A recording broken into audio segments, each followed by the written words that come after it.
बच्चों, अभी तक हमने बात की फाइलम निडेरिया या सीलेंट्रेटा के बारे में।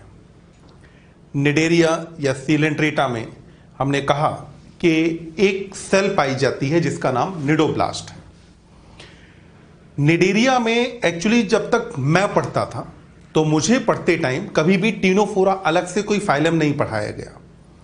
हमें एक ही फाइलम पढ़ाया जाता था, सीलेंट्रेटा, जिसके अंदर ये भी आते थे। पर ओवर द टाइम क्या हुआ, बाद में जाकर के हमें पता चला कि कुछ मेंबर्स ऐसे हैं जो कि निडेरिया में शामिल तो किए गए हैं पर उनमें कुछ अलग प्रकार की कोशिकाएं पाई जाती हैं, या उनके अंदर मैं कहूं कि निडोब्लास्ट नहीं पाई जाती। अब जिन मेंबर्स में निडोब्लास्ट नहीं थी उनको हटा करके हमने एक अलग फाइलम बना दिया और इस फाइलम को हमने नाम दिया टीनोफोरा। पर यहां जो टीनोफोरा नाम है ये नाम सेल के बेसिस पर नहीं है। निडेरिया नाम सेल के बेसिस पे था पर टीनोफोरा नाम सेल के बेसिस पर नहीं रखा गया है। ये नाम रखा गया है क्योंकि इन पर 8 कॉम्प्लेट्स पाई जाती हैं। टीनोस शब्द का मतलब होता है कॉम या कंघा, तो 8 कंघक पट्टियां पाई जाती हैं जिसकी वजह से फाइलम को नाम मिला है टीनोफोरा। अब ये जो टीनोफोरा के मेंबर्स हैं इनमें क्या क्या चीजें होती हैं उसके बारे में अपन देखते हैं। तो अगर मैं इनके कैरेक्टर्स देखूं तो आपको कैरेक्टर्स में सबसे इंपॉर्टेंट जो ध्यान रखना है शुरुआत से ही, सबसे महा इंपॉर्टेंट ध्यान रखना कि ये पूर्णतया समुद्री होते हैं। सबसे जरूरी चीज है, सबसे जरूरी है कि ये पूर्णतया समुद्री जीव हैं। मतलब ये जो फाइलम है इसमें कोई भी मेंबर फ्रेश वाटर में नहीं पाया जाता है, ये केवल और केवल समुद्री जल में ही पाए जाते हैं। समुद्री जल में पाए जाते हैं, ये तो सबसे इंपॉर्टेंट बात हुई। अब कुछ और कैरेक्टर्स भी देखते हैं। अगला आप देखें तो ये पेलेजिक होते हैं। ठीक, पेलेजिक शब्द का मतलब होता है सतह पर तैरने वाले। तो समुद्र की सतह पर जो तैरते हैं तो उन सतह पर तैरने वालों को अपन नाम क्या देते हैं, पेलेजिक कहते हैं। तो सतह पे तैरते हैं। अब ये फाइलम के मेंबर्स के कुछ और कैरेक्टर्स देखते हैं। तो पहले चीज आप देखिए तो इसमें कहा कि साहब बहुत डेलिकेट नेचर होती है, कोमल प्रकृति है। दूसरा, यहां पर क्या होता है कि जब सनलाइट आती है, सनलाइट इनके ऊपर पड़ती है, सूर्य का प्रकाश जब पड़ता है तो वो कुछ ऐसे रिफ्लेक्ट होता है कि कुछ इंद्रधनुष जैसा दिखाई देता है। मतलब बहुत अच्छे से चमक रहे होते हैं। जैसे आप अगर इन डायग्राम्स में भी देखें तो आपको एनिमल खूब अच्छे खासे चमकते हुए दिखाई देंगे। तो सनलाइट में चमकते हैं, ये बात याद रखनी है। तो यहां पर जो कॉम्प्लेट्स हैं ये कॉम्प्लेट्स सूर्य के प्रकाश में इंद्रधनुष के समान चमकती हैं। फिर यहां अगली बात आती है कि इनमें बायोल्यूमिनेसेंस पाई जाती है। अब ध्यान दें, ये कॉम्प्लेट सूर्य के प्रकाश में इंद्रधनुष के रूप में चमकती हैं और बायोल्यूमिनेसेंस पाई जाती है। इन दोनों चीजों को मिलाना मत। यहां पर सूर्य के प्रकाश में इंद्रधनुष के समान दिखाई देना यह प्रकाश के परावर्तन की वजह से है, जबकि वहीं बायोल्यूमिनेसेंस का मतलब होता है कि जब कोई एनिमल लाइट इमिट कर पाए, लाइट अगर उत्पन्न कर पाता है तो इस प्रॉपर्टी को हम बोलते हैं बायोल्यूमिनेसेंस। बायोल्यूमिनेसेंस की अगर मैं मॉलिक्यूलर लेवल पर जाऊं तो यहां एक प्रोटीन होती है ल्यूसीफेरिन, उसका ऑक्सीडेशन किया जाता है, ल्यूसीफरेज एंजाइम होता है, तो उससे लाइट इमिट होती है। तुम तो सबसे सिंपल सा उदाहरण याद रखो, रात में जुगनू देखे हैं ना, कभी कभार तो देखे होंगे। तो जुगनू जैसे रात में चमकते हैं वैसे ही ये रात में या अंधेरे में चमकते हैं, जैसे अभी इसमें दिख रहा है ना चमकते हुए। इसी प्रॉपर्टी को हम क्या बोलते हैं, बायोल्यूमिनेसेंस। तो इनके अंदर जैव प्रदीप्ति या बायोल्यूमिनेसेंस पाई जाती है। इस फाइलम के मेंबर्स को कॉमनली हम क्या बोलते हैं, सी गूसबेरी कहते हैं, या फिर हम कॉम जेलीज कह देते हैं, या हम सी वॉलनट्स कह देते हैं। तो नाम क्या दिया, सी गूसबेरीज कह दिया, सी वॉलनट कह दिया, कॉम जेलीज हमने इनको नाम दे दिया। बहुत डेलिकेट से एनिमल हैं, बायोल्यूमिनेसेंस इनके अंदर पाई जाती है। ये केवल और केवल मैरीन वाटर में ही पाए जाते हैं और कैसे होते हैं, पेलेजिक। फिर इनमें अगला कैरेक्टर हम देखते हैं। अगले कैरेक्टर पर अगर मैं आऊं तो अगला कैरेक्टर आ जाता है यहां पर कि ये जो मेंबर्स हैं इनमें रेडियल सिमेट्री पाई जाती है, यानी कि यहां पर अरीय सममिति पाई जाती है। सममिति कैसी होगी, अरीय। फिर वापस से देखें, अगर जंतु के शरीर के केंद्रीय अक्ष से होकर के गुजरने वाला कोई भी तल जंतु के शरीर को दो बराबर भागों में बांट दे तो उस सममिति को हम क्या बोलते हैं, अरीय सममिति कहा जाता है। यहां पर संगठन कैसा होगा, ऊतक स्तर का। मतलब ज्यादातर कैरेक्टर तुम्हें निडेरिया जैसे ही मिलने वाले हैं, कोई बहुत ज्यादा अंतर नहीं आएगा। तो संगठन कैसा रहेगा, ऊतक स्तर का। संगठन के बाद यहां पर जर्म लेयर देखें तो कैसे हो जाएंगे, डिप्लोब्लास्टिक या द्विकोरकी होते हैं। डिप्लोब्लास्टिक का मतलब हुआ कि यहां पे कौन कौन सी जर्म लेयर पाई जाएंगी, तो बाहर की तरफ एक्टोडर्म, अंदर की तरफ वाले का नाम एंडोडर्म, दोनों के बीच में क्या भरा होगा, मीसोग्लिया। क्या मीसोग्लिया में कोशिकाएं होती हैं, नहीं। तो ये डिप्लोब्लास्टिक होते हैं। डिप्लोब्लास्टिक के बाद फिर एक और अगला इंपॉर्टेंट सा कैरेक्टर, इनका इंपॉर्टेंट कैरेक्टर ये है कि इनके शरीर की सतह पर कंगक पट्टिकाएं होती हैं जिनकी संख्या कितनी है, 8। सबसे पहली बात रटनी है कि कॉम्प्लेट्स की संख्या कितनी होती है, 8। 8 कॉम्प्लेट्स यहां पर पाई जाती हैं। अब ये जो 8 कॉम्प्लेट्स हैं, ये कॉम्प्लेट्स पर देखिए क्या लगे हैं, तो यहां पर हमने कहा सा पक्षमाभी हैं। पक्षमाभी का मतलब क्या हुआ कि इनके सरफेस पर क्या मौजूद होगा, यहां पर सिलिया मौजूद है। इन पर क्या मौजूद होते हैं, सिलिया मौजूद हैं, जो चलन में सहायक हैं, यानी कि लोकोमोशन में हेल्प करते हैं। तो बॉडी पर कॉम्प्लेट्स की संख्या कितनी पाई जाएगी, 8। कितनी होंगी कॉम्प्लेट, 8 कॉम्प्लेट्स पाई जाती हैं। ये कॉम्प्लेट्स पर क्या मौजूद होते हैं, सिलिया। और ये सिलिया एनिमल को हेल्प कहां पर करते हैं, लोकोमोशन में हेल्प करेंगे या स्विमिंग में हेल्प करते हैं। आप देखिए ये कॉम्प्लेट्स यहां पर मौजूद हैं। जैसे मान लो एक कॉम्प्लेट ये है, फिर आपको एक और कॉम्प्लेट यहां दिखाई देगी, फिर ऐसे करके देखिए कि इस तरीके से कॉम्प्लेट्स दिखती हैं। अब यहां पर मैंने कहा था कि ज्यादातर कैरेक्टर निडेरिया जैसे ही, तो डाइजेशन भी कैसा होना चाहिए, निडेरिया की तरह ही। बाह्य कोशिकी और अंतः कोशिकी दोनों प्रकार का। दोनों में से पहले कौन होगा, तो पहले बाह्य कोशिकीय और उसके बाद अंतः कोशिकीय पाचन होता है। इसके बाद अगला देखिए, न तो कंकाल पाया जाएगा। जब एनिमल बहुत डेलिकेट से हैं, बहुत सॉफ्ट हैं, तो क्या सॉफ्ट एनिमल्स में कंकाल होगा क्या, नहीं ना।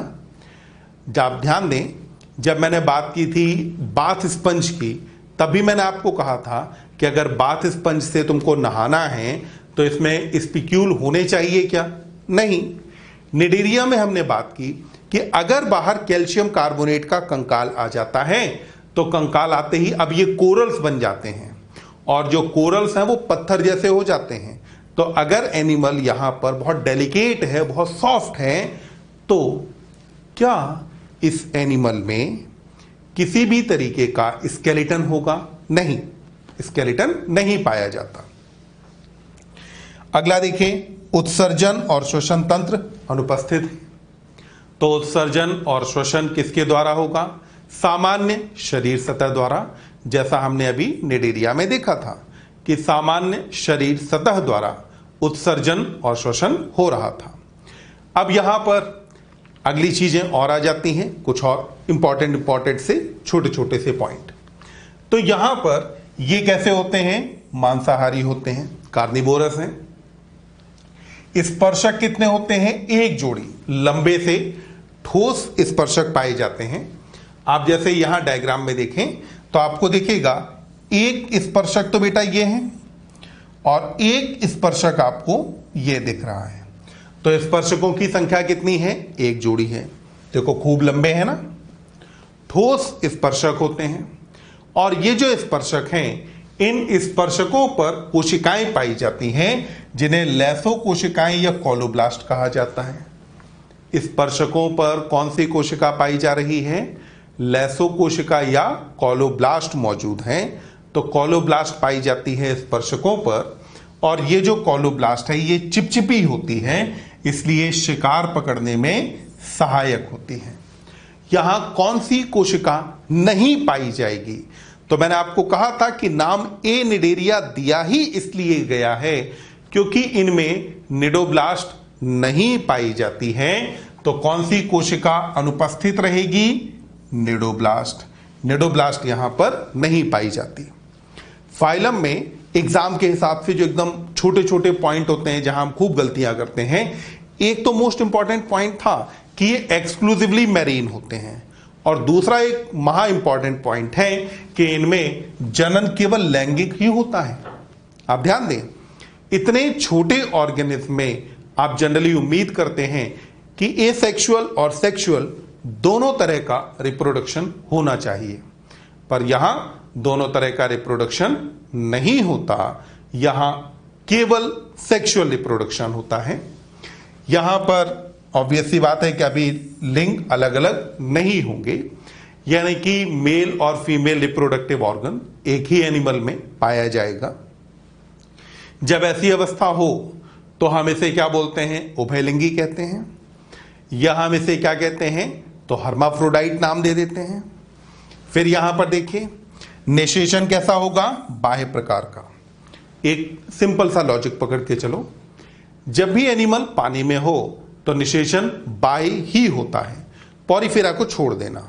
पॉरीफेरा में मैंने आपसे कहा था कि इंटरनल फर्टिलाइजेशन पाया जाता है, उसे छोड़कर बाकी में बात करें तो जब अगर एनिमल एक्वेटिक हो तो फर्टिलाइजेशन कैसा होगा? इसमें एक्सटर्नल। तो यहां भी बाह्य निषेचन पाया जाता है। परिवर्धन यहां पर अप्रत्यक्ष प्रकार का है।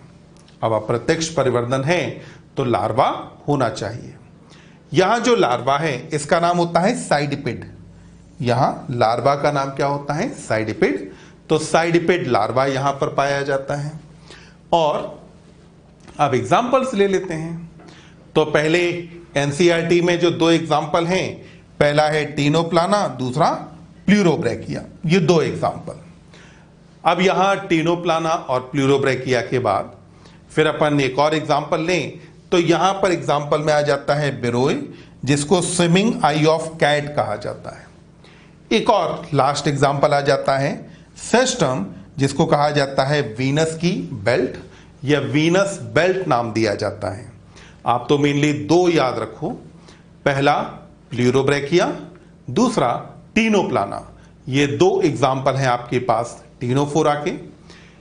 इन अ नटशेल टीनोफोरा में याद सिर्फ इतना रखना कि सारे कैरेक्टर निडेरिया के हैं, केवल समुद्री जल में ही पाए जाते हैं, केवल लैंगिक जनन ही होता है, बायोल्यूमिनेसेंस पाई जाती है।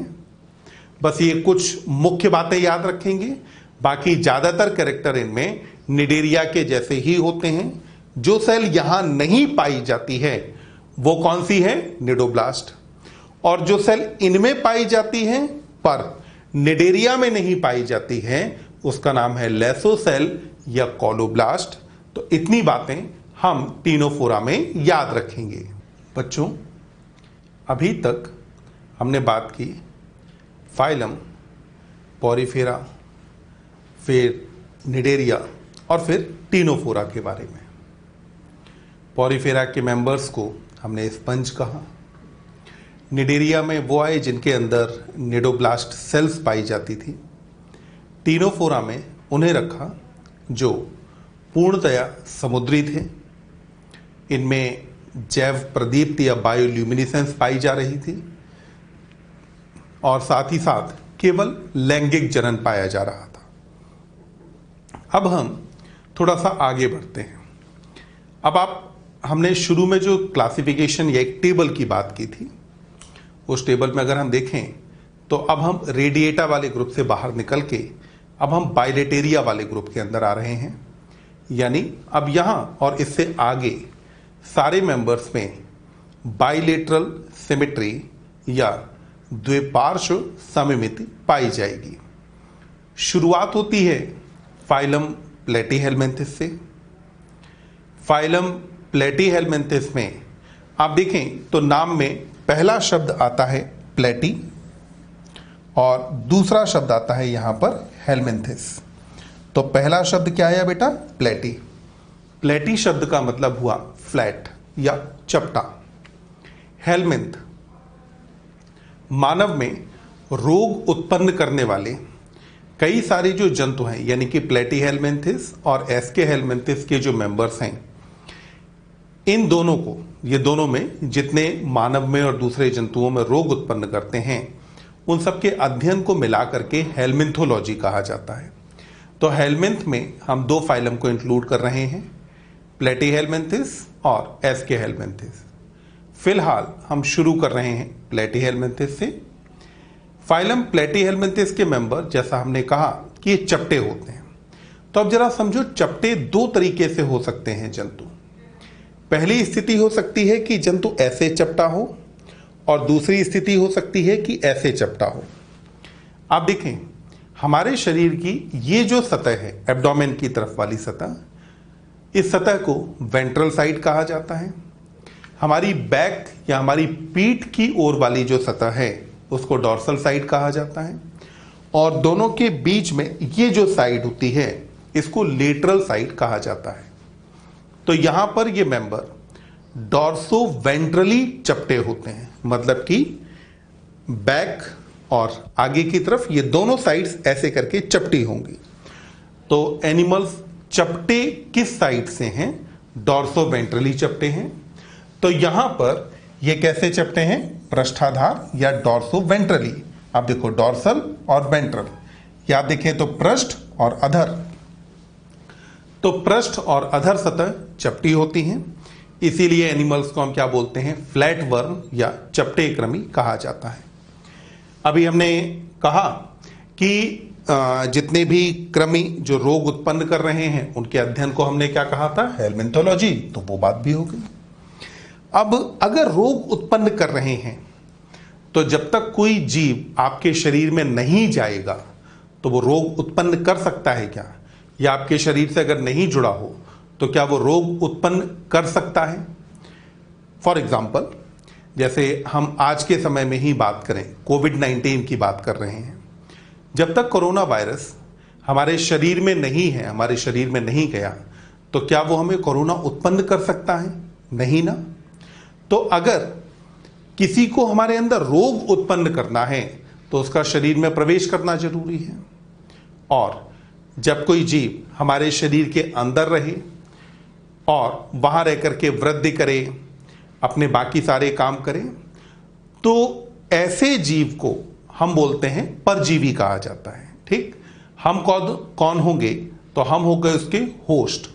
ठीक, और वो कौन हो गया? पैरासाइट, एंडो पैरासाइट हो गया, क्योंकि हम शरीर के अंदर की बात कर रहे हैं। तो प्लेटीहेलमिन्थिस के ज्यादातर मेंबर एंडो पैरासाइट हैं। पर ध्यान दें, मैंने ज्यादातर कहा है, सभी नहीं कहा। ज्यादातर मतलब हुआ कि ज्यादातर तो एंडो पैरासाइट होंगे, पर कुछ मेंबर यहां पर फ्री लिविंग भी होंगे। जैसे आप प्लेनेरिया या डुजेसिया की बात कर सकते हैं, वो फ्री लिविंग है। तो यहां पर देखें, मुख्यतया कैसे होते हैं? अंतःपरजीवी होते हैं। पर कुछ कैसे होते हैं? स्वतंत्र जीवी, यानी कि फ्री लिविंग होते हैं, जैसे हमने एग्जांपल में लिया प्लेनेरिया। अब डायग्राम में देखें, यहां हमने ये इंटेस्टाइन का इंटरनल व्यू दिखाया है। इंटेस्टाइन की एंडोस्कोपी की, एंडोस्कोपी से इंटेस्टाइन के अंदर का पार्ट दिखा, और वहां पर ये आपको यहां पर ये टीनिया दिख रहा है। तो ये टीनिया यहां पर मौजूद हैं, तो हमारे शरीर के अंदर पाए जाते हैं। अब आगे इनके कुछ और कैरेक्टर्स देखते हैं। अगले कैरेक्टर्स में हम इनके जनरल कैरेक्टर से शुरुआत करते हैं। तो सबसे पहले देखें, ये ट्रिप्लोब्लास्टिक है। अब देखें, अब यहां से कहानी बदल गई। पॉरीफेरा के मेंबर्स में हमने जर्म लेयर की बात नहीं की थी। निडेरिया और टीनोफोरा के मेंबर डिप्लोब्लास्टिक थे। प्लेटीहेलमिन्थिस और इससे आगे अब सारे मेंबर ट्रिप्लोब्लास्टिक होंगे।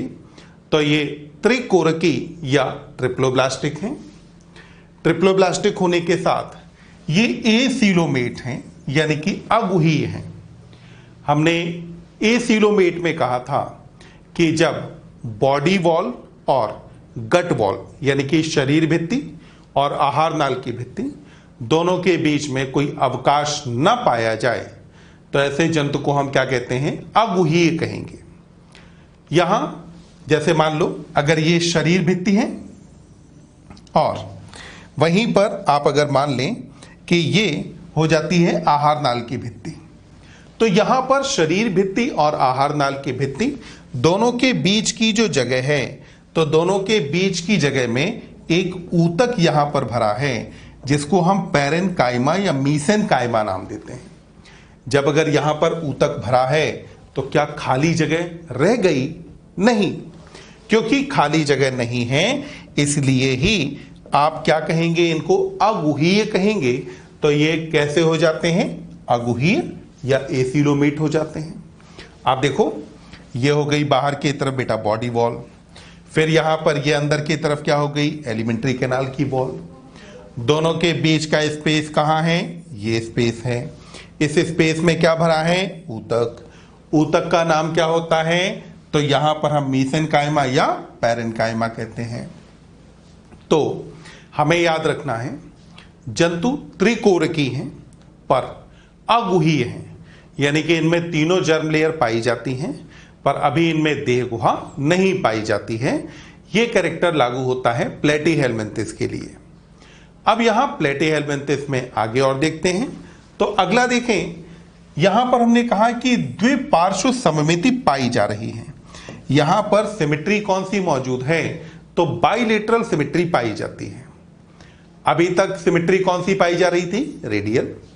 फिर देखें बाइलेटरल को हमने डिफाइन कैसे किया था, हमने कहा था कि बॉडी के लंबवत अक्ष या लॉन्गिट्यूडिनल एक्सिस से होकर के गुजरने वाला एक ही तल अगर जंतु के शरीर को दो बराबर भागों में विभाजित कर सकता है, अगर मिड लेटरल एक्सिस से या मैं कहूं कि लॉन्गिट्यूडिनल एक्सिस से होकर के गुजरने वाला केवल एक ही तल जंतु के शरीर को दो बराबर भागों में विभाजित कर सकता है, तो ऐसी सममिति को बाइलेटरल सिमेट्री कहा जाता है। हम अपने अंदर जैसे देखें तो हमने क्या कहा कि दोनों लेटरल साइड्स के बीच से अगर एक प्लेन निकले तो वो प्लेन ही हमारी बॉडी को दो बराबर हिस्सों में डिवाइड कर पाएगा। इसीलिए हम अपने लिए कहते हैं कि हमारे अंदर बाइलेटरल सिमेट्री पाई जाती है। तो यहां पर सिमेट्री कैसी रहेगी, बाइलेटरल हो जाती है। आप देखें एनिमल की बॉडी को बेटा हमने ऐसे करके ये डिवाइड किया है, तो ये दो बराबर पार्ट में डिवाइड हो जाता है। फिर यहां पर अगला कि संगठन का अंग स्तर तथा अंग तंत्र स्तर, इस पॉइंट पर अब जरा ध्यान देना। यहां पे जब हम शुरू में लेवल ऑफ ऑर्गेनाइजेशन एनसीईआरटी में पढ़ते हैं तो वहां एनसीईआरटी लिखती है कि प्लेटीहेल्मिन्थिस में अंग स्तर का संगठन पाया जाता है। वहीं जब इस चैप्टर के लास्ट में जो टेबल दी है एनसीईआरटी में, उस टेबल में आप पढ़ते हैं तो वहां प्लेटीहेल्मिन्थिस में लिखा है कि अंग और अंग तंत्र स्तर का संगठन पाया जाता है। कहानी क्या है देखें, प्लेटीहेल्मिन्थिस में ज्यादातर तो अंग ही पाए जाते हैं, यानी कि एक से ज्यादा अंग एक साथ जुड़ करके कॉमन फंक्शन परफॉर्म नहीं कर रहे होते हैं। पर यहां रिप्रोडक्टिव सिस्टम पाया जाता है, यानी कि रिप्रोडक्शन के लिए एक से ज्यादा अंग एक साथ जुड़ते हैं और जुड़ करके रिप्रोडक्शन परफॉर्म करते हैं। तो बॉडी में ऑर्गन भी हैं जो कि अपने इंडिविजुअल फंक्शंस परफॉर्म कर रहे हैं, और एक ऑर्गन सिस्टम भी है जो अपना एक कॉमन फंक्शन परफॉर्म कर रहा है। इसलिए हमने कहा कि अंग और अंग तंत्र स्तर का संगठन पाया जाता है। तो संगठन का स्तर हुआ। संगठन के स्तर के बाद अब अगली बात आती है, हमेशा ध्यान रखें इवोल्यूशन का या नेचर का काम करने का जो तरीका है। नेचर हमेशा कहती है कि structure of cell very according to function, यानी कि हमेशा बेस क्या होता है, फंक्शन, और फंक्शन के हिसाब से वेरी क्या करता है, तो स्ट्रक्चर वेरी करती है। उस चीज को यहां पर लेकर के आए। अगर मान लो अंतःपरजीवी है तो क्या अंतःपरजीवी को ज्यादा चलने की जरूरत है? नहीं, अंतःपरजीवी तो एक बार शरीर में पहुंच गया और पहुंचने के बाद अब वो वहीं के वहीं पड़ा रहेगा, अब उसे आगे चलने की जरूरत नहीं है। अगर मान लो तुम ही अगर चलना बंद कर दो, मैं अगर थोड़े समय के लिए लैमार्क को सही मान लूं, तो लैमार्क यही तो कहते थे कि अगर चलना बंद कर दोगे तो धीमे धीमे पैर गायब हो जाएंगे। सांपों में यही तो हुआ था लैमार्क के हिसाब से। मैं भी ये नहीं कह रहा कि लैमार्क एकदम सही है, मैं आपको सिर्फ समझा रहा हूं लैमार्क ने क्या कहा। वो चीज यहां पर अगर लेकर के आए तो उसके हिसाब से, क्योंकि जंतुओं को चलने की जरूरत नहीं है तो इनमें प्रचलन अंग भी नहीं पाए जाने चाहिए या बहुत कम डेवलप्ड होने चाहिए। तो आप देखें प्रचलन अंग इनके अंदर अनुपस्थित हैं। पर जब ये अंतःपरजीवी होंगे तो अंतःपरजीवियों में कुछ विशेष अनुकूलन पाए जाने चाहिए, और विशेष अनुकूलन में आसंजक अंग यानी कि एडेसिव ऑर्गन में पहला हमने लिया चूषक यानी कि सकर, और दूसरा हमने यहां पर लिया हुक। ये दो चीजें हैं। अब इनको जरा समझते हैं क्यों पाए जाते हैं और क्या है। तो सबसे पहले मैं शुरुआत करूंगा कि पाए क्यों जाते हैं। मान लो एक अंतःपरजीवी आपकी आहार नाल में मौजूद है, तो जब वो अंतःपरजीवी मौजूद है तब क्या आहार नाल में भोजन में गति नहीं होगी? फूड के अंदर तो मूवमेंट होगा ना भाई, डाइजेशन चल रहा है, डाइजेशन होगा तो फूड स्टमक से स्मॉल इंटेस्टाइन में, वहां से लार्ज इंटेस्टाइन में लगातार आगे जाता जाएगा, और इस फूड के कांटेक्ट में जो भी एंडोपैरासाइट आ जाएगा तो फूड जब फीसिस के फॉर्म में कन्वर्ट होगा तो उसके साथ एंडोपैरासाइट भी बॉडी से बाहर चला जाएगा। तो फिर तो इस एंडोपैरासाइट के सामने एक समस्या उत्पन्न हो गई कि यह अपने होस्ट में रहे कैसे। होस्ट में रहने के लिए इन्होंने अनुकूलन डेवलप किया, और उस अनुकूलन में क्या किया कि सकर और हुक दो संरचनाएं डेवलप की। सभी जीवों में दोनों संरचनाएं पाई जाएं ऐसा जरूरी नहीं है। जैसे अगर हम बात करते हैं फैशियोला की, ये जो डायग्राम है फैशियोला यानी कि लिवर फ्लूक का डायग्राम है। फैशियोला में अगर आप देखेंगे तो आपको यहां पे सकर्स दिखाई देते हैं। फैशियोला में क्या पाए जाते हैं? सकर्स। सकर यानी कि चूषक। और वहीं जब आप बात करते हैं टीनिया की, ये डायग्राम किसका है? टीनिया का। तो टीनिया में अगर आप देखेंगे तो आपको यहां पर ये बेटा सकर दिख रहे हैं जो हमने इस डायग्राम में ऐसे दिखाए हैं, और साथ ही ऊपर की तरफ हुक्स भी पाए जा रहे हैं। इसका मतलब हुआ फैशियोला में केवल क्या पाया जाता है? तो फैशियोला के अंदर पाया जाता है केवल चूषक। टीनिया में क्या पाया जाता है? तो टीनिया के अंदर सकर और हुक दोनों संरचनाएं पाई जाती हैं। मैं फिर से रिपीट कर रहा हूं, फैशियोला में केवल सकर पाए जाते हैं, हुक्स नहीं होते। टीनिया में सकर और हुक दोनों संरचनाएं पाई जाती हैं।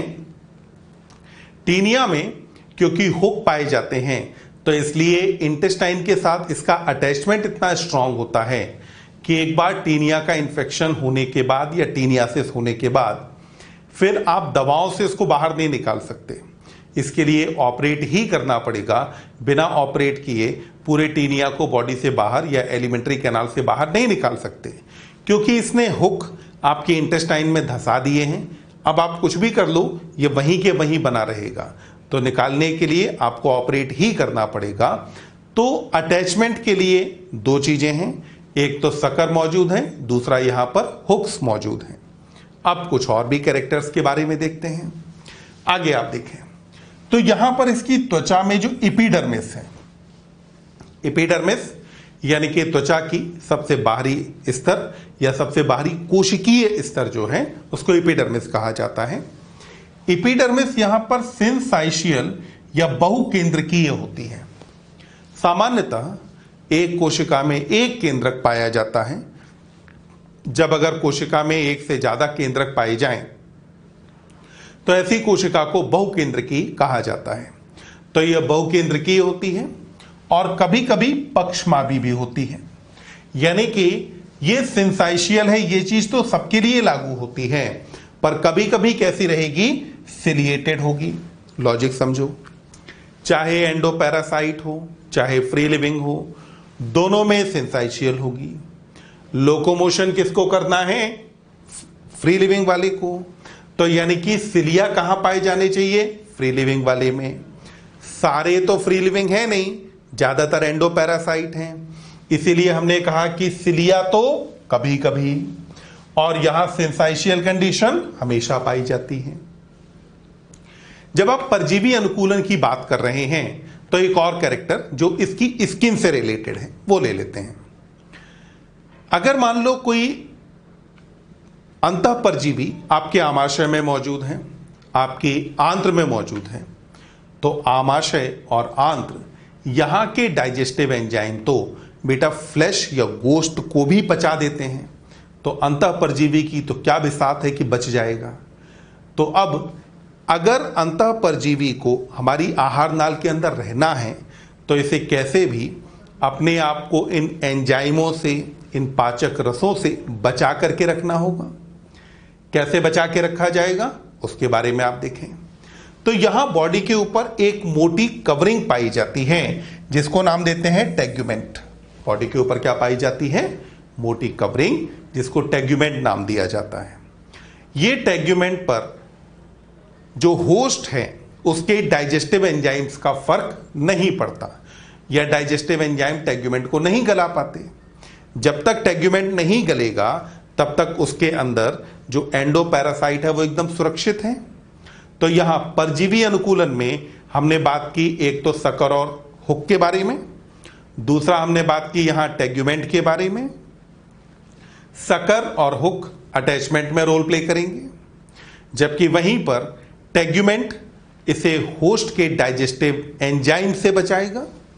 फिर यहां देखिए, इसकी देह भित्ति में लॉन्गिट्यूडिनल, सर्कुलर और ऑब्लिक प्रकार की पेशियां पाई जाती हैं। एक एडिशनल पॉइंट याद रखें तो अच्छा है। यहां पर अब समझें कि मसल्स लॉन्गिट्यूडिनल हैं, सर्कुलर हैं, ऑब्लिक हैं। रटने का एकदम आसान तरीका, क्या आपने अपनी आमाशय की मस्कुलरिस लेयर में नहीं पढ़ा कि 3 प्रकार की पेशियां पाई जाती हैं? वहां भी तो हैं कि लॉन्गिट्यूडिनल मसल होती हैं, सर्कुलर मसल होती हैं और ऑब्लिक मसल्स भी पाई जाती हैं। तो हमारे आमाशय में जितनी तरह की पेशियां पाई जाती हैं उतनी ही तरह की पेशियां कहां पाई जा रही हैं? प्लेटीहेल्मिन्थिस के मेंबर्स की बॉडी वॉल में पाई जाती हैं। तो ये मसल्स के बारे में याद रख लें। अब यहां पर बॉडी वॉल के बाद और कुछ कैरेक्टर्स हम देखेंगे। तो अगला कैरेक्टर हम लेते हैं कि इसमें पाचन तंत्र अपूर्ण है। पाचन तंत्र अपूर्ण कब कहा जाता था? जबकि अगर ब्लाइंड सैक बॉडी प्लान हो, अगर बॉडी प्लान ब्लाइंड सैक है तो ऐसे डाइजेस्टिव सिस्टम को हम क्या बोलते थे? इनकम्प्लीट। और ये इनकम्प्लीट डाइजेस्टिव सिस्टम के केस में एक ही ओपनिंग पाई जा रही थी, माउथ। और ये जो माउथ है इसी के थ्रू फूड अंदर आता है और अनडाइजेस्टेड जो वेस्ट मटेरियल है वो बाहर चला जाता है। तो यहां पर पाचन तंत्र कैसा रहेगा? अपूर्ण है। ठीक। या एक और बात कि अथवा अनुपस्थित होता है। ये जो अथवा अनुपस्थित वाली बात है ये बेटा लागू होती है केवल टीनिया में। ठीक, टीनिया में लागू होती है। टीनिया में पाचन तंत्र नहीं पाया जाता। यह डायरेक्टली अपनी बॉडी वॉल के थ्रू होस्ट से डाइजेस्टेड फूड एब्जॉर्ब कर लेता है। आपकी आहार नाल में मौजूद है, खाना आपने पचा ही लिया है, एकदम सिंपल फॉर्म में फूड को तोड़ दिया गया है, तो टीनिया को क्या जरूरत पड़ी है कि वो खाना खुद पचाए? वो तो डायरेक्टली वहां से एब्जॉर्ब कर लेगा। तो इसीलिए टीनिया में धीमे धीमे आहार नाल भी गायब हो गई। तो टीनिया में आहार नाल नहीं पाई जाती है। टीनिया का ही नाम क्या है? टेपवर्म या फीताकृमि। अब यहां पर अगली बात आती है कि जब आहार नाल पाई जा रही है तो पाई किस में जा रही है? टीनिया को छोड़ दो, बाकी सबके अंदर पाई जाती है। कैसी होती है आहार नाल? तो हमने कहा कि अपूर्ण होती है। या आप देखो, हमने प्लेनेरिया का एक डायग्राम लिया है। प्लेनेरिया के डायग्राम में आप देखें यहां पर यह आपको दिखाया गया है इसका माउथ, और ये जो माउथ है ये आगे चल करके इस स्ट्रक्चर में ओपन हुआ। अब ये स्ट्रक्चर देखो, इधर से यहां से चलना शुरू करते हैं, यहां से ये इधर की तरफ गई, यहां से इधर की तरफ गई, फिर ये यहां से इधर की तरफ आ गई। क्या आपको यहां पर या फिर यहां कहीं भी कोई ओपनिंग दिखी? नहीं। इसका मतलब है कि फूड इसी के थ्रू एंटर करेगा और अनडाइजेस्टेड वेट्स यहीं से बाहर जाएगा। तो ऐसी एलिमेंट्री कैनाल को अपन क्या बोलते हैं? इनकम्प्लीट ही तो कहते हैं। तो इनमें एलिमेंट्री कैनाल कैसी होगी? इनकम्प्लीट एलिमेंट्री कैनाल पाई जाती है। एलिमेंट्री कैनाल के बाद आगे देखते हैं, तो यहां पर न तो कंकाल तंत्र पाया जाता है, न श्वसन तंत्र होता है और प्रसंचरण तंत्र भी नहीं होता। कंकाल तंत्र नहीं है, एंडोपैरासाइट है, अभी इन्हें कोई जरूरत नहीं है।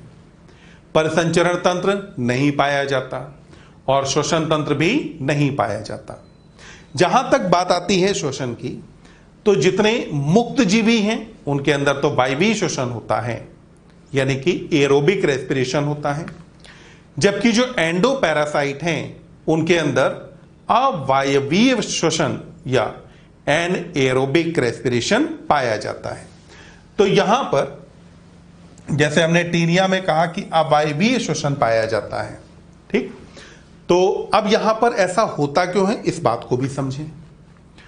लॉजिक ये है कि आपकी बॉडी में केवल लंग्स और ब्लड, इसको छोड़ करके बाकी कहीं पे ऑक्सीजन सप्लाई नहीं होती है। जब अगर बाकी ऑर्गन्स में ऑक्सीजन सप्लाई नहीं है या उतनी ऑक्सीजन नहीं अवेलेबल है, तो अब उस कंडीशन में अगर किसी एंडोपैरासाइट को वहां रहना है, जैसे कि मान लो इंटेस्टाइन में ही, इंटेस्टाइन में आप ऑक्सीजन तो भरते नहीं, ऑक्सीजन तो अपन खाते नहीं, तो जब अगर वहां ऑक्सीजन होगी ही नहीं तो एंडोपैरासाइट ऑक्सीजन यूज कैसे करेगा? तो इसलिए वो कैसा हो गया? एनारोबिक। एक और तरीके से चलें, जब अगर एंडोपैरासाइट है, लोकोमोशन वगैरह नहीं कर रहा, तो ये बहुत ज्यादा एक्टिव भी नहीं होगा।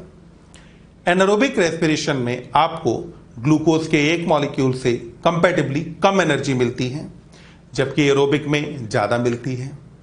यहां इनके पास कंडीशन क्या है कि ऑक्सीजन भी अवेलेबल नहीं है। मैं बात केवल एंडोपैरासाइट की कर रहा हूं।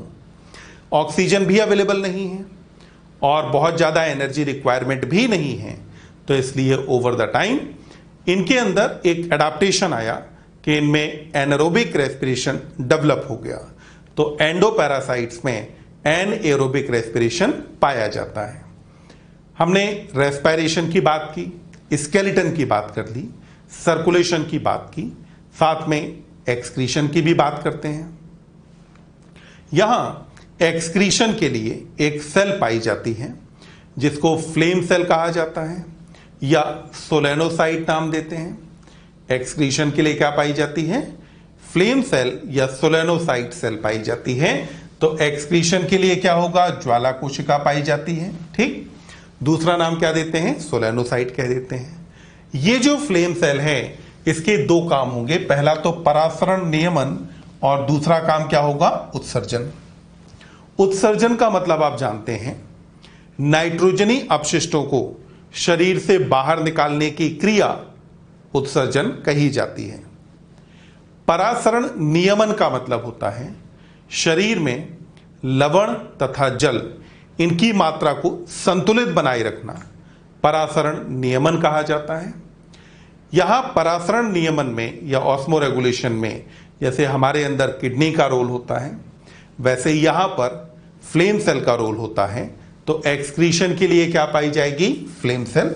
बेसिकली ये होता है बेटा फ्लेम सेल में कि यहां पे इस कैविटी में कई सारे सिलिया होते हैं, ठीक।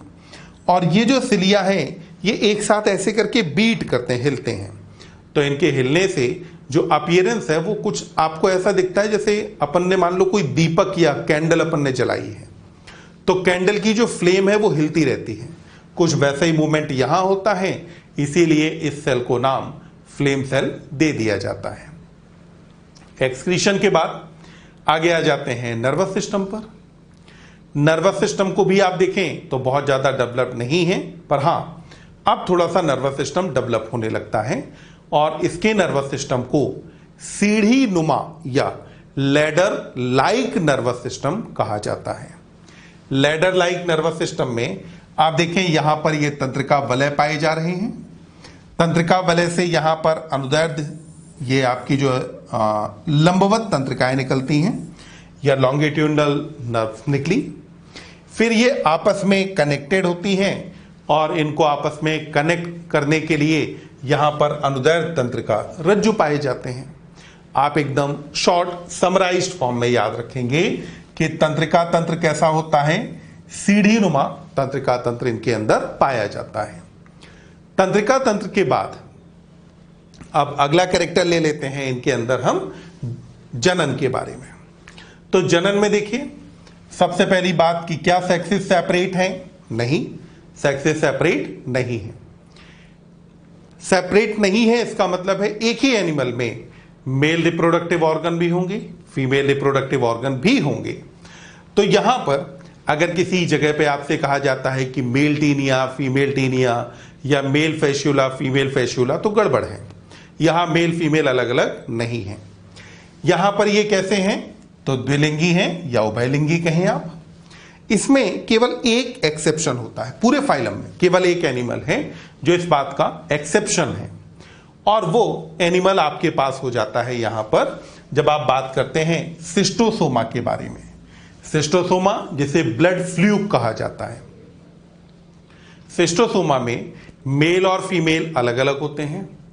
मेल अपेक्षाकृत बड़ा होता है और इसकी बॉडी में वेंट्रल साइड पर एक ग्रूव पाई जाती है। अभी आगे डायग्राम आएगा तब बात करेंगे। एक ग्रूव पाई जाती है जिसको गायनेकोफोरिक कैनाल कहते हैं। इसमें फीमेल मौजूद होती है। तो आप तो बस इतना याद रखें अभी कि प्लेटीहेलमिन्थिस के मेंबर्स में सेक्सेस सेपरेट नहीं है। केवल सिस्टोसोमा ऐसा फ्लैटवर्म है जिसमें मेल और फीमेल अलग अलग होते हैं। फिर यहां पर अगली बात आती है कि निषेचन कैसा होगा। तो निषेचन इनके अंदर आंतरिक निषेचन। एक और बेसिक सा फंडा पकड़ें, जितने भी एंडोपैरासाइट होते हैं सब में निषेचन आंतरिक होता है। एंडोपैरासाइट में निषेचन कैसा? आंतरिक। प्लेटीहेलमिन्थिस के ज्यादातर मेंबर एंडोपैरासाइट हैं, तो निषेचन यहां पर आंतरिक होगा। और ये जो निषेचन है ये या तो सेल्फ होता है या फिर क्रॉस होता है। निषेचन कैसा रहेगा? सेल्फ या फिर क्रॉस। अब यहां एक बात ध्यान दें, ये जो सेल्फ है ये कहा जाता है बेटा केवल टीनिया के लिए। सेल्फ हम केवल किसके लिए बोलते हैं? टीनिया के लिए कहा जाता है। टीनिया में क्या होता है कि एक ही एनिमल के स्पर्म उसी एनिमल के ओवम को फर्टिलाइज कर सकते हैं। टीनिया को अगर मैं छोड़ दूं, ध्यान देंगे, टीनिया को अगर मैं छोड़ दूं या टेपवर्म को अगर मैं छोड़ दूं तो इसके अलावा पूरे एनिमल किंगडम में कभी भी सेल्फ फर्टिलाइजेशन नहीं होता। एनिमल्स में हमेशा क्रॉस फर्टिलाइजेशन होता है और इस बात का केवल एक एक्सेप्शन है, और वो एक्सेप्शन आपके पास क्या है? टीनिया या टेपवर्म इसका एक्सेप्शन है। बात आती है कि क्या लार्वा पाया जाएगा? तो यहां तो भैया लार्वा की भरमार होती है, खूब सारे लार्वा पाए जाते हैं। तो लाइफ में कई सारी लार्वल स्टेज पाई जाती हैं। अगर लार्वा मौजूद है तो ऐसे डेवलपमेंट को हम क्या बोलते हैं? इनडायरेक्ट कहते हैं ना। तो यहां डेवलपमेंट कैसा हो जाता है? इनडायरेक्ट डेवलपमेंट होगा और लार्वा इसके अंदर कई सारे पाए जाएंगे। अब हम कुछ एग्जाम्पल्स लेते हैं और उन एग्जाम्पल के साथ उनके कुछ कुछ मेन कैरेक्टर्स भी देखते जाएंगे। एग्जाम्पल्स में अगर हम लें तो सबसे पहले हम शुरू करते हैं प्लेनेरिया या डुजेसिया से। ये जो प्लेनेरिया या डुजेसिया है, हमने चैप्टर की शुरुआत में ही कहा था कि ये कैसा होता है। तो ये साफ फ्री लिविंग होता है। ठीक, कहां पाया जाता है? स्वच्छ जल में पाया जाता है, पहली बात। दूसरा, एनसीईआरटी लिखती है, मॉड्यूल में भी लिखा है कि इसमें सबसे ज्यादा पुनरुद्भवन की क्षमता पाई जाती है। पावर ऑफ रीजनरेशन बहुत ज्यादा होता है प्लेनेरिया में। अगर पावर ऑफ रीजनरेशन है तो क्या यहां पर एसेक्सुअल रिप्रोडक्शन हो रहा है? यस, एसेक्सुअल रिप्रोडक्शन होगा, पावर ऑफ रीजनरेशन पाई जाती है। तो मेन बातें तो ये दो हैं। ठीक, अब इसके अलावा कुछ एडिशनल पॉइंट्स में अगर आप लें तो यहां पर एडिशनल पॉइंट में याद रख सकते हो कि ये नॉकटर्नल यानी कि रात्रिचर है। इसमें स्वजाति भक्षण यानी कि कैनिबलिज्म भी पाया जाता है, यानी कि एक प्लेनेरिया दूसरे प्लेनेरिया को खा जाता है। फिर सर्वाहारी है यानी कि ओमनिवोरस है, मतलब कि ये अगर घास फूस मिल जाए तो उसे भी खा जाएगा, दूसरा प्लेनेरिया मिल जाए तो उसको भी खा जाएगा, कुछ और भी अगर जो है नॉन वेज मिल जाता है तो उसको भी खा जाएगा, सर्वाहारी है। यहां पर जो फेरिंग्स है उसको इवर्ट किया जा सकता है। फेरिंग्स को क्या कर सकते हैं, इवर्ट किया जा सकता है। तो क्या होगा, फेरिंग्स जब इवर्ट करेगा तो इसका जो माउथ है, माउथ से क्या होगा कि फेरिंग्स बाहर की तरफ आ जाएगी और फूड उसके साथ चिपक जाएगा। मेन बातें दो ही याद रखना, पहला पुनरुद्भवन की क्षमता, दूसरा स्वच्छ जल में पाया जाता है यानी कि ये फ्री लिविंग होता है। अगला एग्जाम्पल हम ले लेते हैं फैसियोला हिपैटिका। फैसियोला हिपैटिका जिसको लिवर फ्लूक कहा जाता है, तो ये लिवर फ्लूक कहां पर पाया जाता है? तो सबसे पहली चीज कि ये लिवर फ्लूक क्या करता है कि ये भेड़ और बकरी में एक रोग उत्पन्न करता है जिसका नाम है लिवर रॉट। रोग का नाम क्या है? लिवर रॉट, या सिरोसिस भी कहा जाता है।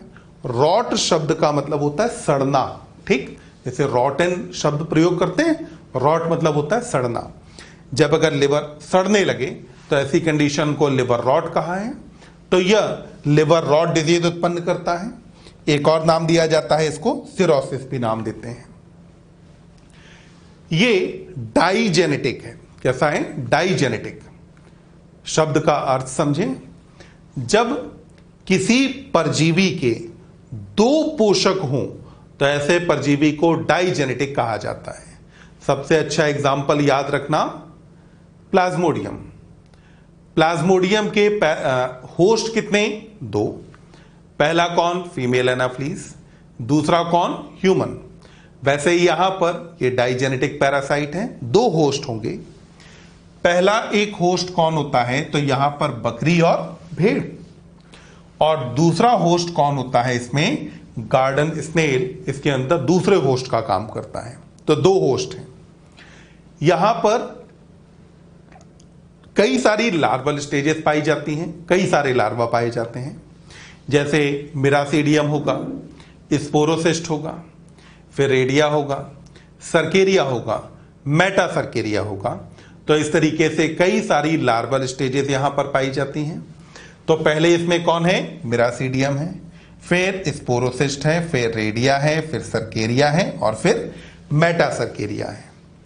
पहली चीज तो जो आपसे लार्वा आजकल के कंटेक्स्ट में उतने इंपॉर्टेंट नहीं रह गए हैं, फिर भी पहला जो क्वेश्चन आता है वो पूछा जा सकता है आपसे सीक्वेंस पर कि इन लार्वा का सही सीक्वेंस क्या है।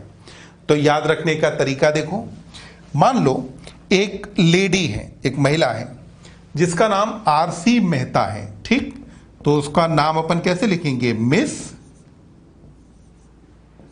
आरसी मेहता। महिला का नाम क्या है? Miss RC Mehta. अब जरा तुम नाम मिलाना शुरू करो।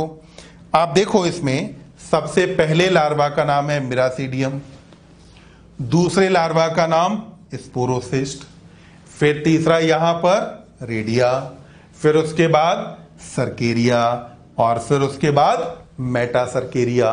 तो पहला तो क्वेश्चन आपसे अगर पूछा जाता है सीक्वेंस पे, तो सीक्वेंस आप ऐसे बता सकते हैं कि सही सीक्वेंस कहां दिया है। अगला क्वेश्चन आता है कि कौन सा लार्वा प्राइमरी होस्ट में जाता है, कौन सेकेंडरी होस्ट में जाता है। तो आप यहां देखिए, प्राइमरी होस्ट आप किसे कह रहे हैं? तो वो आप यहां पर कह रहे हैं भेड़ या बकरी को। और भेड़ या बकरी के शरीर में प्रवेश करने वाला कौन है? मेटासर्केरिया। तो मेटासर्केरिया प्रवेश किसमें करता है? ये प्रवेश करेगा प्राइमरी होस्ट में। वहीं सेकेंडरी होस्ट आप किसे कह रहे हैं? गार्डन स्नेल को। और गार्डन स्नेल या घोंगे के शरीर में प्रवेश करने वाला कौन है? मिरासीडियम है, जो घोंगे के शरीर में प्रवेश करता है। तो घोंगे के शरीर में प्रवेश मिरासीडियम, जबकि वहीं भेड़ के शरीर में प्रवेश मेटासर्केरिया। लार्वा कौन कौन से हैं? तो पहले का नाम क्या था? मिरासीडियम, दूसरा स्पोरोसिस्ट, तीसरा कौन सा है? रेडिया, फिर सर्केरिया और फिर मेटासर्केरिया। अब अगली बात आती है कि अगला हम अगर देखें तो एंडोपैरासाइट आ जाता है सिस्टोसोमा या ब्लड फ्लूक। आप ध्यान दें, अभी हमने बात की थी कि सिस्टोसोमा में ये अकेला ऐसा फ्लैट वर्म है जहां पर मेल और फीमेल अलग अलग होते हैं।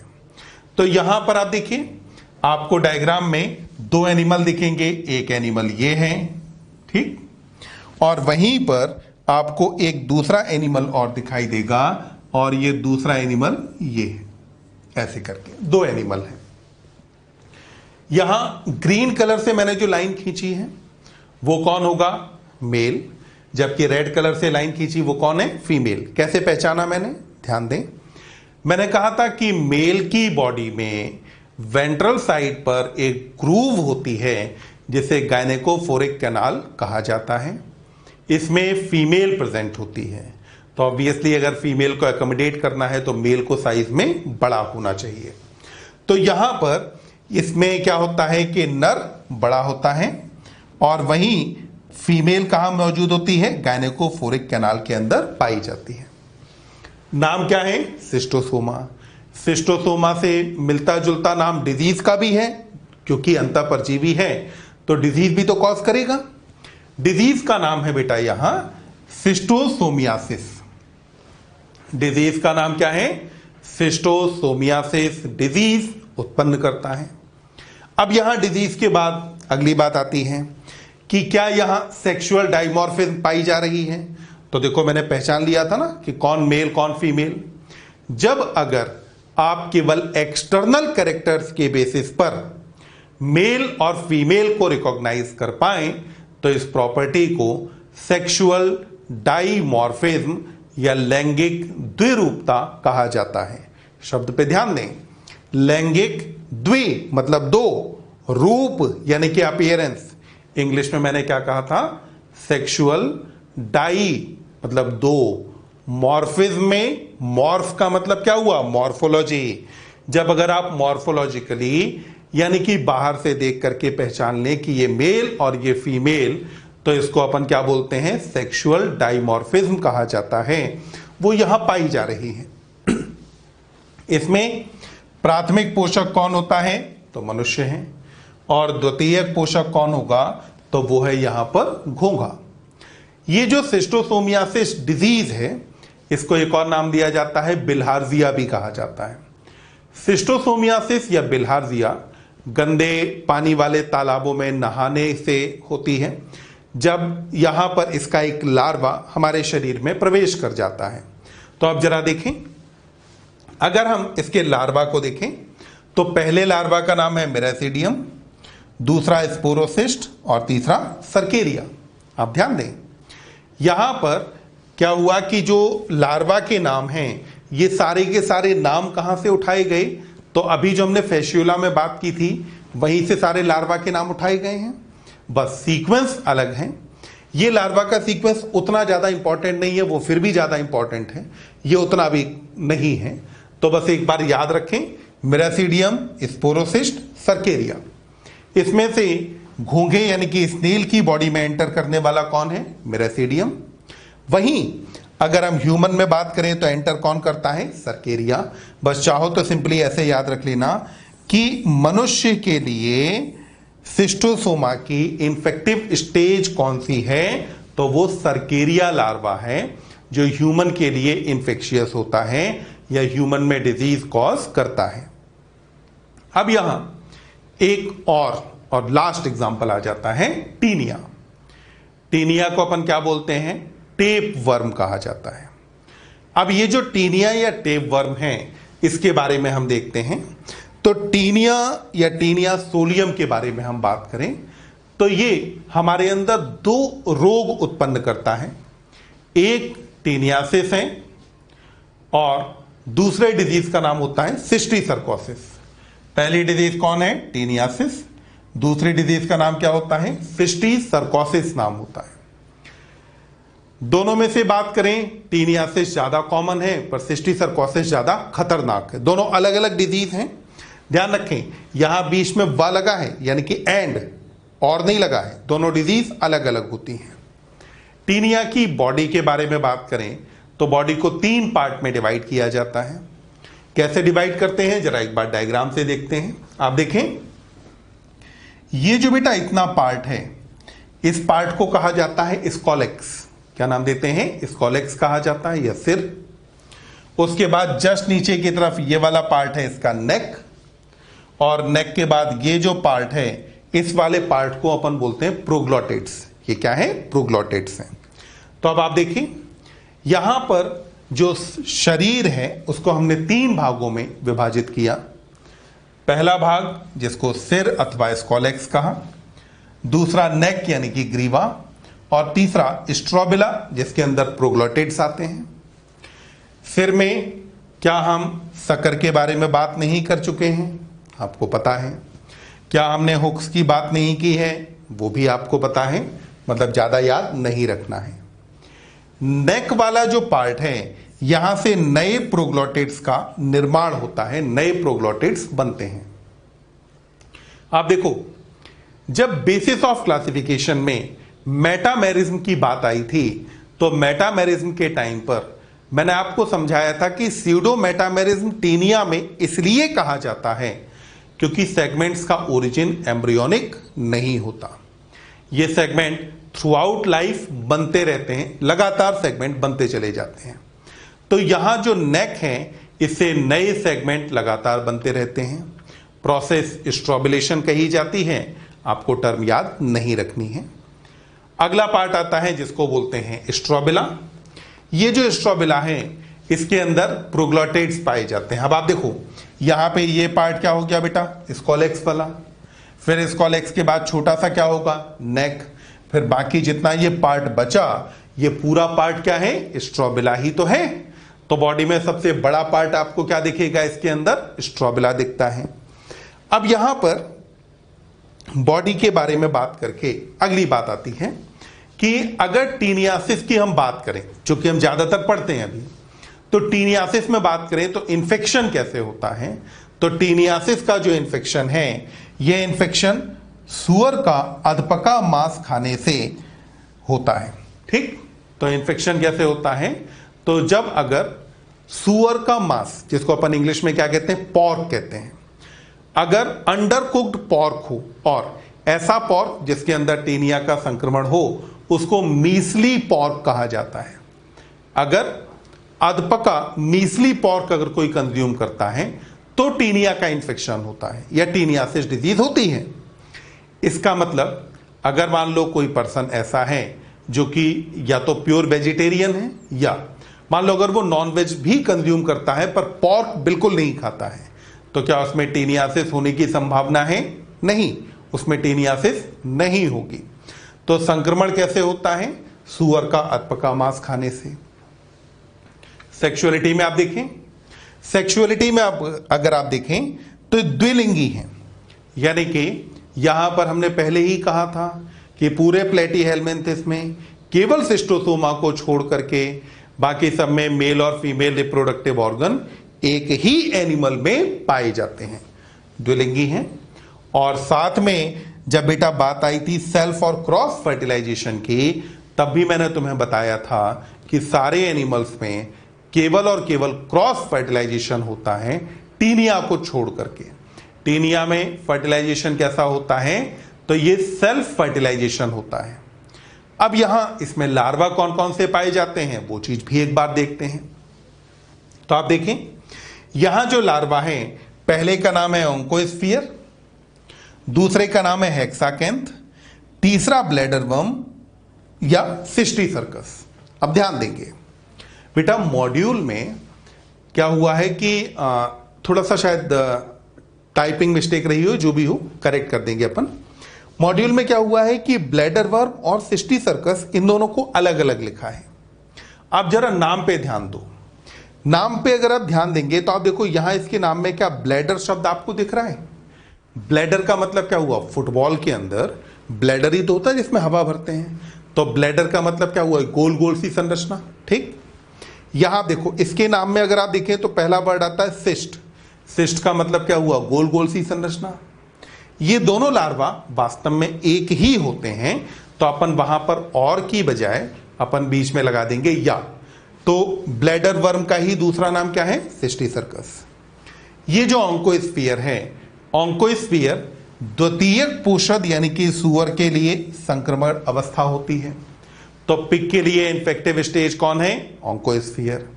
जबकि वहीं प्राथमिक पोषद यानी कि ह्यूमन के लिए संक्रमण अवस्था कौन होती है, तो वो है यहां पर ब्लैडर वर्म लार्वा।